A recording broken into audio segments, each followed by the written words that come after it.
Менин принципиалдуу позициям мындай. Байлар көбүрөөк салыкталбаш керек. Ошол эле учурда мамлекеттен тиешелүү жеңилдиктерди алышы керек жумуш орунду түзүп атышканда. Мисалы жеңилдетилген кредиттер. Дүйнө жүзүндө бар ошондой. Байлар дагы жумуш орунду түзүп, элди багып атышат. Салыктарын төлөсө, биз аларга да жардам беришибиз керек. Олигархтар болбош керек, бирок байлар болуу керек деп мен эсептейм.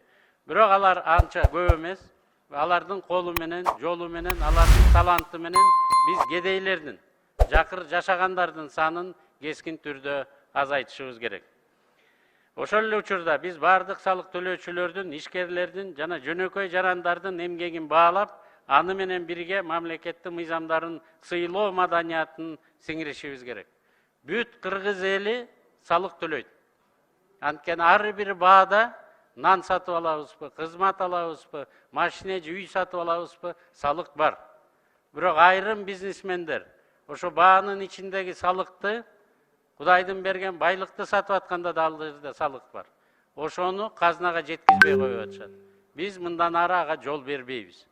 Же түздөн түз алардын чөнтөгүнө түшүрбөй туруп салыкты ала турган технологияларды киргизебиз, же болбосо алардын баарын тартипке чакырабыз.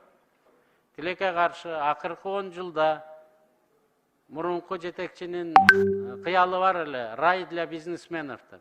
Андай меселе акыркы 10 жылда рай для контрабандистов болуп калды. Рай для тех, кто не платит налоги болуп калды.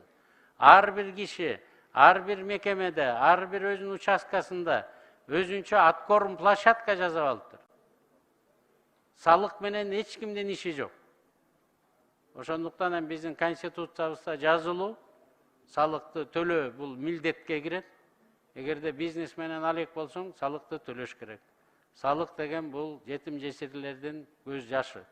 Ошондуктан Кыргызстанда эми Алла Таалам бизди жаратып койгон экен, бул жерде төрөлгөндөн кийин уш жерден Кудай насип буйруп, жерди буйрусын, өлүм Кудайдан экен, анан налог дагы Кыргыз өкмөтүнөн болот. Баарын төлөттүртөбүз. Налогду төлөсө, бейишке кирип, Кыргызстан деген иштей беришсин. Өзгөчө чет элдик бизнесмендер. Биздикилерди эми тарбиялайбыз чет-четтен.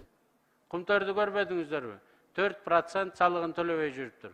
236 миллион долларды.